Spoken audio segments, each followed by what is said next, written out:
Selamat pagi, terima kasih kerana terus dengarkan Selangor FM sebagai pilihan nombor 1 anda. Masih lagi bersama dengan saya Saf di sini temani anda 4 jam 10 pagi sehingga ke pukul 2 petang. Dan juga sekarang ini kita nak teruskan untuk bukan upacara lah untuk rancangan seterusnya, program seterusnya, iaitu Aspirasi Negeriku. Okey, dan juga yang telah pun berada di konti sekarang ini ialah Dr. Mazlan Abbas yang merupakan pakar IoT kita. Assalamualaikum, selamat pagi Doktor. Waalaikumsalam. Sentiasa nampak muda. Alhamdulillah. Rahsianya? Rahsia kena sentiasa senyum. Oh, okey, baik. Ingat sentiasa TikTok. Bukan.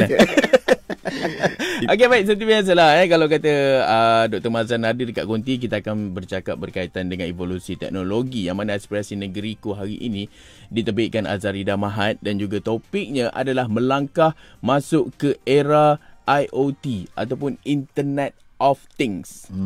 Saya kenal IoT daripada doktor jugalah. Okey, cumanya kita nak sambung lagi kita punya perbincangan ni. Mungkin sebagai permulaannya doktor boleh terangkan sedikit sejarah IoT ni dan bagaimana evolusinya boleh berlaku. Sebab sekarang ni sibuk kita mengatakan apa itu IoT dan sebagainya kan. Internet keberadaan lah, internet benda dan sebagainya. Tapi saya lebih suka kalau kita istilahkan dia sebagai Internet of Things. Sebab ini dah perkataan yang selalu digunakan oleh industri. Betul. Dan dia berkait rapat dengan Industri Revolution 4.0. Jadi dalam topik evolusi teknologi yang kita cerita selama ni, banyakkan IoT ni selalu timbul kan. Jadi saya nak ulang kaji sedikit. Betul. Dia punya sejarah dia. Mana datang perkataannya. Jadi ada seorang yang bernama Kevin Ashton. Kevin Ashton ni orang panggil dia sekarang Father of IoT. Maknanya bapa kepada Internet of Things. Sebab dia yang memberi istilah Internet of Things ni. Jadi sebelum tu masa 1997 dia bekerja di Procter and Gamble. Dia sebagai brand manager lah, pengurus brand, menjaga barang-barang Procter and Gamble. Dan dia merasakan ada satu masalah yang timbul. Lipstick ni berbagai-bagai warna. Lipstick maknanya yang lipstick biasa senjata ni, wanita tu lah. Lipstick bibir ni. Jadi macam-macam warna. Jadi dia rasakan ada satu lipstick tu begitu popular. Tapi setiap kali dia tengok kenapa ni tak cukup stok. Dia terpaksa fikir macam mana kenapa stok ni tak ada. Jadi terpaksa tengok kat belakang stok ni ada. Sebenarnya ada tapi tak dihantar. Tak dipenuhkan dekat chef dan sebagainya lah, di kedai-kedai. Jadi dia merasakan mesti ada sesuatu untuk kita menjejak lipstick ni. Berapa banyak lipstick ni ada. Betul. Jadi lepas tu dia dapat dipinjamkan ke Auto ID. Ni adalah dekat MIT lah, Massachusetts Institute ni, teknologi ni. Begitu tinggi lah. Dan masa tu pun dia tengah buat satu kerja yang dalam bentuk RFID. Kalau Saf pernah dengar RFID ni selalu ada dalam chip. Betul. So dalam loyalty card ni ada chip. Jadi chip ni ada radio frekuensi. Selalu digunakan loyalty card ni untuk scan dan sebagainya. Dia kata apa kata kalau kita keluarkan chip ni dan letakkan dekat lipstick, kotak lipstick dan sebagainya, untuk kita mengesan di mana berapa banyak lipstick itu ada.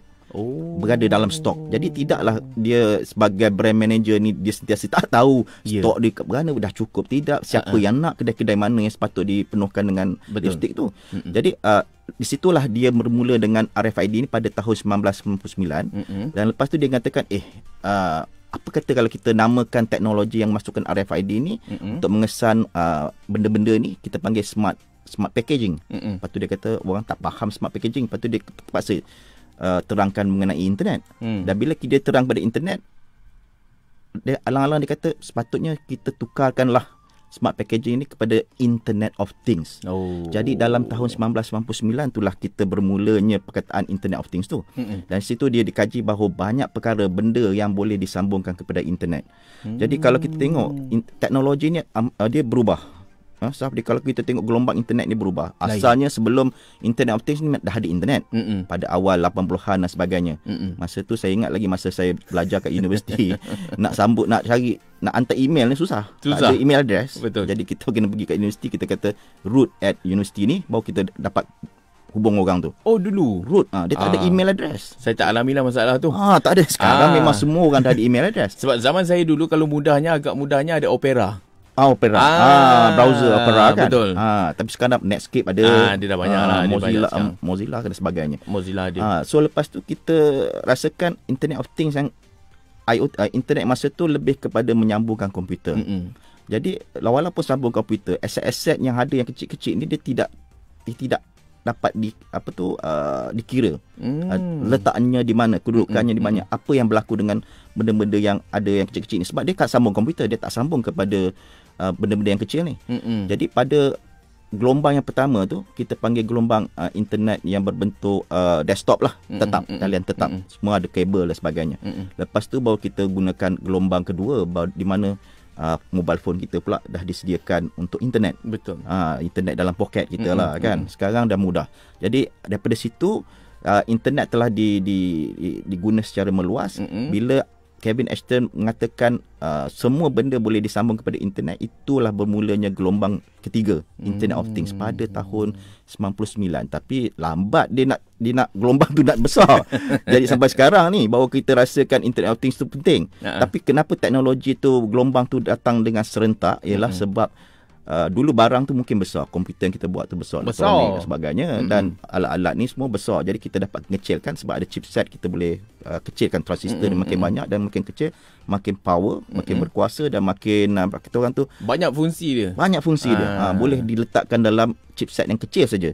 Kemudian kalau kita lihat dia punya harga pun makin murah. Betul. Kemudian kita tengok pilihan pun banyak kan. Kemudian rangkaian pun berbagai rangkaian. Dulu hanya RFID. Dia banyak dia punya cara kita nak sambung internet ni. Banyak RFID ada, dia panggil Zigbee ada, Bluetooth ada, Wi-Fi pun ada. Jadi banyak teknologi ni boleh disambungkan kepada internet yang kita sedia ada ni lah. Kemudian kita punya cara programming tu, untuk membuat program dah mudah. Dulu kita nak buat satu line kod ni panjang lebar. Tapi sekarang ambil masa. Jadi pelajar-pelajar pun, saya masa dulu nak buat berjela-jela beribu-ribu line nak buat grafik dia. Tapi sekarang orang tulis kotak je kan. Senang je kan. Senang je. Kita tengok, kadang-kadang kita tengok dekat YouTube kan. Kita nak tengok macam mana dia orang buat semua tu. Nampaklah kemudahan tu berbeza dari era dulu dengan era sekarang ni kan? Itu sebab topik evolusi teknologi ni saya rasa amat penting supaya orang faham bahawa teknologi ni akan sentiasa berkembang. Evolusinya sentiasa ada. Kemudian kalau kita tengok dia punya berapa banyak benda atau things ni akan disambung kepada internet. Kita dah tak tahulah, banyak perkara kan? Orang kata 20 bilion lah, macam-macam. So dalam Internet of Things ni dia ada 4 komponen lah. Kalau sekarang evolusinya, dan sampai sekarang kita akan tengok ada 4 komponen yang penting. Sensor yang kita ada ni, semua deria-deria manusia ni yang bentuk analog ni, apa yang kita nampak, kita dengar, kita rasa dan sebagainya, bentuk digital. Betul. Bila dah bentuk digital, bolehlah kita gunakan data-data tu untuk katakan ini panas, ini sejuk, ini kotor dan sebagainya. Betul. Kan. Kemudian kita kena ada rangkaian. Itu komponen kedua, network lah untuk disambungkan. Itu kan internet lah dia pakai. Kemudian ada platform yang kita gunakan. Platform tu digunakan untuk menyambungkan semua sensor-sensornya data ni masuk dalam platform ni. Barulah kita gunakan data yang datang simpan dalam platform, kita buat aplikasi. Itu yang kita evolusi. Itu dah bagaimana evolusi tu boleh berlaku kan. Itu untuk soalan pertama lah. Tapi banyak sebenarnya kita dapat tahu peredaran masa ni dengan teknologi ni. Dulu lain, sekarang dah memang lain lah. Total sebenarnya different yang banyak. Betul. Saya alhamdulillah dapat hidup dalam zaman yang dari dulu sampai sekarang. Saya ingat tengok evolusinya. Saya ingat doktor nak kata saya alhamdulillah dapat hidup dalam dunia TikTok sekarang. Itu pun hebat juga tu.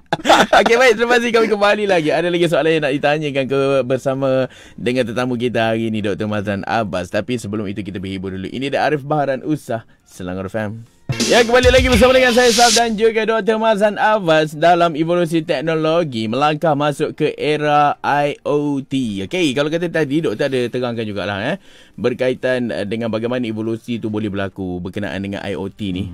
Cuba kita nak teruskan lagi soalan kita ni. Bagaimana para usahawan? Ni yang off record tadi saya tanya dulu tadi kan. Bagaimana para usahawan ataupun perniagaan boleh memanfaatkan IoT ni? Untung ke? Ataupun letih lebih ke? Jadi kalau para usahawan ataupun peniaga-peniaga yang nak buat menceburi dalam bidang IoT ni, dia kena faham beberapa perkara jugalah dulu. Sebab dia kena, satu, IoT tu kegunaannya untuk apa? Bukan kegunaan untuk diri dia, sebenarnya kegunaan untuk pelanggan dia. Jadi kalau kita pelanggan akan bertanya bagaimana kita akan dapat manfaatkan daripada IoT ni. Betul. Macam mana kita nak bagi. So kita sebagai pemberi perkhidmatan tu, solusi tu, kita akan berfikirkan kepada dia, kita akan tanya dia balik apakah sebenarnya aset yang selalunya kita hendak monitor, nak pantau, tapi kita tak boleh pantau secara tanpa teknologi. Oh, ada situasi tu Situasi sebagai contohlah elektrik, kita tak boleh pantau berapa banyak kita elektrik pakai. Jadi kan, ataupun kita kata rumah kita yang tak ada orang kat rumah, macam mana kita nak pantau supaya orang tak datang masuk mencuri? Orang tak masuk mencuri. Betul, kalau kita nak naik bas, kita nak tahu bas tu dekat mana pula. Sampai pukul berapa? Barang yang kita hantar tu bila pula nak sampai? Dekat mana benda tu? Betul lah kan. Jadi kita perlu teknologi kan. Tak boleh lah pakai konsep redor je. Atau redor je. Bila nak sampailah dia kata. Tak boleh lah gitu. Tapi kalau kita tengok, manusia pun ada aset. Aset manusia kesihatan. Bagaimana kita nak pantau kesihatan kita? Betul. Anak kita pun aset kita kan. Betul. Sebagai keluarga, kita aset kita keselamatan kita. Macam mana kita nak pantau keselamatan dia? Kereta kita. Jadi kalau kita lihat, pertama kita kena tanya pada usahawan atau yang nak buat perniagaan IoT ni, kita jumpa pelanggan kita akan tanya dia, apakah masalah yang timbul sekarang? Apakah aset yang paling penting kita nak monitor? Kalau dalam bisnes, kalau pelanggan tu kata saya punya aset ialah untuk menjaga keselamatan orang, itulah kita akan bermula daripada situ. Jadi dia punya manfaat dia banyak lah. Sebagai contoh, dia boleh jimatkan kos. Jadi kalau kita ada satu aset kita yang sepatutnya selalu kita hantar pekerja kita pergi jauh, jalan kat atas bukit nak tengok kita punya stesen dekat mana, stesen tu hidup lagi ke tidak kan, atau down ke tidak dan sebagainya, atau dah ada orang mencuri ke tidak, setiap minggu kena hantar dia orang. Betul lah. Jadi kosnya tinggi daripada ni. Jadi kita kena monitor dari jauh-jauh. Kos tu boleh menjimatkan. Betul. Dan kita boleh tengok productivity lebih efisien lah kita punya cara bekerja. Betul. So kalau kita tengok yang kes-kes lori yang datang rumah tapi tengok sampah tak ada, buang masa je kan. Bila tong sampah dah penuh, patutnya dia datang lah. Maknanya kena ada teknologi yang boleh detect sampah saya yang penuh. Dah penuh, separuh penuh, di betul mana dia kan? penuh. Jadi bazir masa satu. Masa. Jadi productivity untuk orang yang itu cukup masa lah. Kalau tidak satu taman dia pusing hanya dapat 10% je sampah kan. Betul. Setuju. Lepas tu kalau kita tengok revenue, maknanya dia dapat jana pendapatan baru. Sebab IoT ni dia boleh bagi produk yang baru. Produk yang tak pernah kita terfikirkan. Terfikir pun. Jadi macam kami nak cuba bangunlah satu produk yang panggil Discover, yang boleh memantau orang daripada jarak jauh untuk dalam perjalanan. Adakah itu aplikasi cari jodoh? Bukan. Dia jodoh dah ada. Jodoh dah ada. Tapi yang dah ada jodoh kena pastikanlah jangan bergaduh bila dalam satu grup tu. Jadi aplikasi macam ini pun satu revenue yang baru sebab dia menggunakan sensor dalam phone tu, GPS tu. Jadi kita boleh tahu lokasi kita punya partner tu kat mana lah. Itulah fungsi dia. Jadi keselamatan dia. Bila kita nak berjumpa di tempat-tempat tertentu, kita tahu dah sampai ke belum. Ni ada asyik dah sampai ke belum kan. Tak payahlah gitu kan. Mak itu yang sekarang diusahakan sekarang ni. Jadi nama dia apa tak tahu lagi. Discover. Kita jumpa, discover lah siapa orang tu kat mana, di tempat mana. Bagus. Lepas tu kita akan lihat, kita punya ada satu lagi kita panggil loyalty pelanggan. Loyalty pelanggan ni, bagi contoh lah, kita sekarang diorang bagi contoh IoT selalu washing machine. Pembasuh baju kan. Berapa banyak dia akan tahu bila letak sensor-sensor dekat pembasuh baju tu, dia akan tahu bagaimana kita menggunakan pembasuh baju tu. Hari apa, bila, kekerapan bila, dia punya sabun tu bila nak ni. Jadi bila sabun tu dah habis, dia akan tekan satu button, dia terus akan hantar message tu dekat yang bekas sabun tu, dia boleh hantar kat rumah. Tak payahlah kita hari ni tak ada sabun, tak payah boleh basuh baju pula kan. Canggih. Jadi kan? Dengan IoT ni dia boleh memberi kepuasan pada pelanggan-pelanggan kita lah. Itu kaedah dia sebenarnya. Tapi kalau kata macam langkah-langkah kan, yang kalau kata yang kita perlu ni, kalau kata kita nak bangunkan IoT ni, apa orang kata, ataupun perkhidmatan IoT ni, langkah-langkah dia pula macam mana tu? Macam mana kita nak mulakan lah. Dia kalau duit banyak. So memang kita kata benda tu senang je. Tapi bukan mudah lah rasanya. Senang satu. Kalau duit ada banyak, boleh semua. Macam tu? Okay. Shilling lagi? Shilling.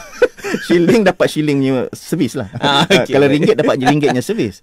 Jadi dah ada 4 peringkat macam IoT ni. Jadi paling mudah kita panggil memantau. Kita pantau je dari jauh. Cukup lah kita pantau. Macam kita pantau stesen kita, api tu terpadam ke, bateri tak cukup dan sebagainya.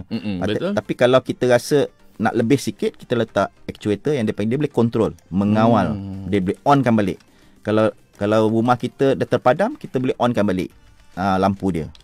Kemudian ketiga, kita tengok kalau boleh kita optimalkan dia. Kalau sensor tu banyak-banyak dekat kereta kita boleh tahu berapa jarak kereta kita bergerak dan sebagainya kan. Enjin dia, bateri dia ke, tayar dah botak dan sebagainya pun semua kita tahu. Last sekali kalau kita dah canggih ke semuanya, kita boleh otomasikan dia. Maknanya dia berjalan sendiri. Maknanya benda ni bercakap dengan benda yang lain lah. Jadi kalau kita nak, sebagai contoh lah, kita sebagai ahli perniagaan ataupun syarikat-syarikat yang hendak ada IoT sendiri, kita kena ada 3 peringkat lah. Janganlah kalau ada duit semua boleh lah. Semua jalan. Yang pertama, kita pastikan kita menyelesaikan masalah yang betul-betul masalah supaya untuk kita dapat impact yang besar. Mungkin kita punya investment tu sikit saja, tapi dia punya impact tu besar. Kedua, baru bila kita dah ada sistem IoT kita sambungkan kepada sistem legacy dia kat belakang back-end tu. Sebab IoT ni dia ada 2, dia panggil IoT dengan OT. IT dengan OT. IT ni yang back-end system lah, sistem kita yang OT semestinya bukan overtime bukan. Dia mesin-mesin yang tak sambung ke internet. So bila dah sambung ke internet, kita boleh sambung kepada back-end system dia. Jadi IoT dengan back-end system tu boleh sambung. Yang ketiga, bila dah banyak data tu, kita bolehlah cara buat proses yang baru. Tak payah pakai proses-proses lama yang dah lapuk tu. Yang bertahun-tahun kita punya SOP tu, kita ubah SOP yang baru, normal barunya SOP. Kemudian kalau kita rasa kita nak buat business model baru, boleh juga. Tak payahlah. Kali ni kita charge orang tu selepas orang tu mendapat kesan yang baik daripada servis kita. Betul. Kalau kesannya tak baik, charge-nya kecil. Kalau kesannya besar, charge-nya besar. Betul lah. Kan? Risiko lah. Bergantung kepada risiko lah. Risiko. Okey, baik. Kita nak berehat dulu seketika, Doktor. Okey, selepas ni ada lagi soalan yang kita nak tanyakan kepada Doktor. Disebabkan tadi kita start lewat 5 minit. So, kita tambah sikit 5 minit tu. Boleh Boleh. Tak ada masalah. Okey, jom kita sama kita merasai nikmat Hari Raya. Selepas ini kita nak dengarkan lagu nyanyian Ainan Tasnim. Okey. Jadi bagi anda terus kekal setia bersama dengan kami di Selangor FM. Pilihan tepat. Ya, terima kasih kepada anda yang terus menjadikan kami sebagai pilihan nombor 1 anda. Aspirasi negeriku, evolusi teknologi bersama dengan Dr. Mazlan Abbas. Kita ke soalan yang seterusnya ini juga. Mungkin untuk penutup-penutup jugalah kan. Okey, kita nak tahu 2 jawapan daripada doktor. Sebenarnya adakah bakat-bakat IoT di Malaysia ni sudah mencukupi untuk membangunkan industri di Malaysia? Kalau kata belum, kenapa? Apa yang kita kena lakukan, dan juga antara cabaran-cabaran yang lain lah. Dan juga kita nak tahu juga nak atasi cabaran tu macam mana. Saya lihat masa saya menceburi secara khusus pada 2014, memang pada masa tu bakatnya memang kurang. Kalau kita nak cari, sebab bila kita bangunkan satu platform kami tu IoT, kita rasakan boleh tak kamu semua membangunkan perkhidmatan IoT menggunakan platform ini. Jadi kami lihat tak ada bakat yang ada di Malaysia. Kurang lah yang ada di luar negara. Jadi kami rasakan mungkin ada satu gap yang jurang yang terputus. Maknanya kita punya bakat tu masa tu mungkin tak dikeluarkan lagi daripada universiti. Jadi saya pergi ke universiti, saya lihat banyak daripada universiti tu dia punya silibus tu mungkin agak lama, belum diperbaharui dengan konten-konten dan kandungan-kandungan yang lebih baru lah yang industri 4.0 ataupun IoT. Jadi saya pun membantu universiti dapat membangunkan kandungan yang baru. Dan kami sekarang lihatlah banyak college, universiti, sekolah dan industri dah mula ada. Jadi kita akan lihat bakat-bakat ni akan dikeluarkan mungkin dah setahun yang lepas, yang baru.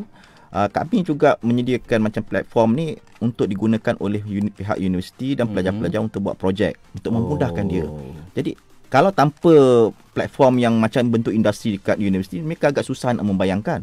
Jadi lebih mudah kalau kita tawarkan ni kepada pihak mereka. Jadi dengan cara ni dia dapat belajarlah dengan cara yang paling mudah. Jadi kita bagi macam-macam tutorial dan sebagainya. Dan kalau kita lihat pun mungkin bukan setakat bakat saja yang ada masalah di mana syarikat dan sebagainya. Masalah yang paling besar yang kami hadapi ialah golongan-golongan yang pengurusan mungkin dia agak ke belakang sikit dengan teknologi yang agak baru. Jadi minda tu terpaksa ditransformasikan lah. Jadi mereka terpaksa mengambil risiko. Teknologi yang baru ni selalunya risikonya pun ada juga. Jadi tapi tak apa. Cara paling mudah, kita kena fikir besar. Think big dia kita panggil. Fikir besar, buat kecil. Betul. Jadi cara kecil-kecilan, bila kita dapat kepercayaan bahawa setiap projek yang kecil tu boleh memberi manfaat, memberi impact yang besar, maka lepas tu boleh kita lah lakukan projek yang lebih besar. Itu langkah-langkah yang mudah. Janganlah invest berjuta-juta, beratus juta, tapi impactnya kecil. 100,000 pun cukup dan sebagainya. Itu cabaran-cabaran dia lah. Ya. Tapi memang susah juga kan. Jadi tambah-tambah macam, yelah kalau kata pengalaman, rasanya masing-masing ada juga pengalaman ni kan. Kalau kata kita nak mengajar orang yang lebih berusia ni dalam mengenal teknologi ni, memang ambil masa. Kena sabar jugalah. Betul. Bukan benda-benda yang mudah lah. Betul. Jadi kalau kata nak kata Malaysia ni semuanya dah tahu teknologi baru ni, tak jugalah kan. Kita masih ada jurang dia yang kita terpaksa kecilkan, rapatkan lah. Sebab saya tak boleh nak cakap orang-orang yang dah berusia ni tak tahu teknologi. Tahu. Saya ni pun dah berusia juga kan. Jangan cakap macam tu.